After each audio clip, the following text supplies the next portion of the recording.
Орта ғасыр тіл білімі, орта ғасыр кезеңі ол тарихта 10 ғасырды қамтыған үлкен прогресстік кезеңді қамтыған ғасыр болып табылады. Орта ғасыр кезеңін біз үшке бөліп қарастырамыз. Ол 3-5 ғасырлар аралығы, ол кезде феодалдық қоғамның пайда болып, құлдық қоғамның ыдырауы, жойылуы болып табылады. 5-7 ғасырлар аралығында феодалдық қоғамның толықтай орны гүлденген кезең болып қалыптастырсақ, 7-15-16 яғни ғасырлар аралығында осы феодалдық қоғамның да капиталистік қоғамның орны, яғни қайта өрлеу дәуірінің пайда болуы. Ғылымда бұл кезеңді, яғни тарихта біз бұл кезеңді Ренессанс дәуірі деп айтамыз. Ренессанс дәуірінде осы қазіргі кезеңге қалыптасқан жоқтығы биік үш діннің қалыптасу арқылы канондық тілдердің пайда болуын айтамыз. Осы қалыптасқан үш діндердің бірі ол ислам, христиан, будда. Ол діндер қазірге дейін бар. Яғни сол кезде осы діндердің пайда болып, жергілікті халықтар осы жердегі уағыздарды, сүннеттерді түсінбесе де оларды орындауға міндетті болды. Яғни ол тілдердегі әрбір уағыз, сүннет, дұғаларды өзінің дұғасына қосып, соны айтып жүрген міндеттелді. Және сол арқылы жергілікті халықтың канондық тілі пайда болды. Осы түркі халықтарының, қазақ халқының канондық тілі ол араб тілі деп есептейміз. Өйткені біз ұсынатын дініміз ислам діні. Ислам дініндегі ең үлкен қасиетті кітап ол Құран болғанда, Құран кітабы араб тілімен жазылды. Себебі сондықтан біздің канондық тіл араб тілі болып есептеледі. Жалпы сол араб тілінің өзінің оқытудың дәрежелері болған болатын. Бірінші има келтіру, әліпби, сосын жаттау, сосын Құранға түсу, Құранды оқу болып табылған болатын. Ал Еуропа халықтарында олардың өзіндік канондық тілі ол латын тілі болған. Яғни олардың жазба тілі де, сөйлеу тілі де, ғылымда, ғылыми түрде де олардың канондық тілі латын тілі болатын. Латын тілі өте үлкен кезеңді қамтыған болатын. Сол кезде әлі қазірге дейін бар. Ал жалпы осы 7-15-11 ғасырлар аралығында француз, итальян, испандарда осы әрбір жазба деректердің грамматикалық нұсқасы пайда болған болатын. Тарихында қайта өрлеу дәуірі 14 ғасыр мен 16 ғасырлар аралығын қамтиды. Бұл кезеңде орта ғасыр дәуірі аяқталып, жаңадан буржуазиялық қоғамның қалыптаса бастаған кезеңі. Жалпы 14 ғасырда ең алғаш Италияда қалыптасқан қайта өрлеу дәуірі қоғамдағы феодалдық қатынастардың орнына келген буржуазиялық қоғамның капиталистік кезеңі болып саналады. Бұл дәуірдің негізгі мәні еркін ойдың дамуына кедергісін келтірген көзқарастарды жойып, оның орнына шынайылықты, табиғилықты және де сонымен қатар адамның қасиеттерін бірінші орынға қоятын қоғамды қалыптастыру. Діннің қатаң ықпалына түскен қоғам енді бұрынғы көне мәдениеттерді жаңадан зерттеп, жаңа қоғамға ықпал бастау. Сондықтан да бұл кезең қайта өрлеу дәуірі, қайта жаңғыру кезеңі деп аталды.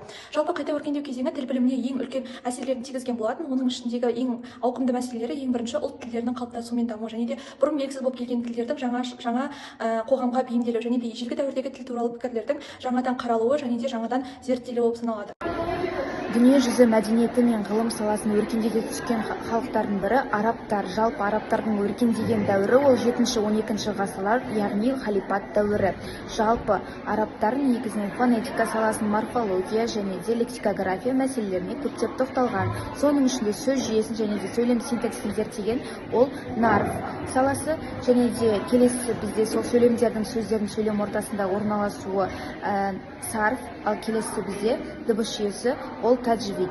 Жалпы негізінен осы арабтардың дыбыс жүйесін, олардың грамматикасын зерттеген Сибайвейхи атты ғалым. Оның 796 жылы жазған Ал китап атты еңбегі бар, және де жалпы сөздерді дыбыс жүйесін 16 топқа бөліп қарастырған.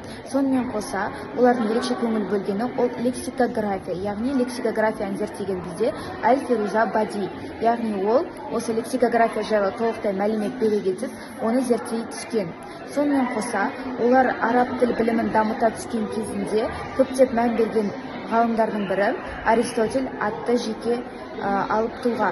Яғни Аристотельдің жазбалары араб тіл білімін дамытуға үлкен үлес қосқан. Сонымен қоса, араб тіл білімінде ерекше мән беретін жай ол яғни Құран. Яғни Құранды зерттеген кезде олар қарапайым тіл жүйесіне де мән беріп зерттей түскен. Бұл ел дүние жүзіндегі ерекше жаңалық болып табылады. Сонымен қоса, олардың зерттеген еңбектері Махмуд Қашқаридің Диуани Лұғат Ататүрік атты еңбектерде де кездеседі. Бұл тек қана араб тіл білімінде ғана емес, сонымен қоса грек, парсы, түрік атты халықтарда да кездеседі. Тілдер туралы алғашқы сөздіктер мен ғылыми еңбектердің пайда болуы, алғашқы сөздіктердің жасалуы. Францияда француз академиясының сөздігі, Ресейде Ресей академиясының сөздігі сияқты еңбектер жарық көрген болатын. Екі тілдерінде байланысты да екі тілді сөздіктер жасалған болатын. Әр тілді тілдерін салыстыру жұмыстары.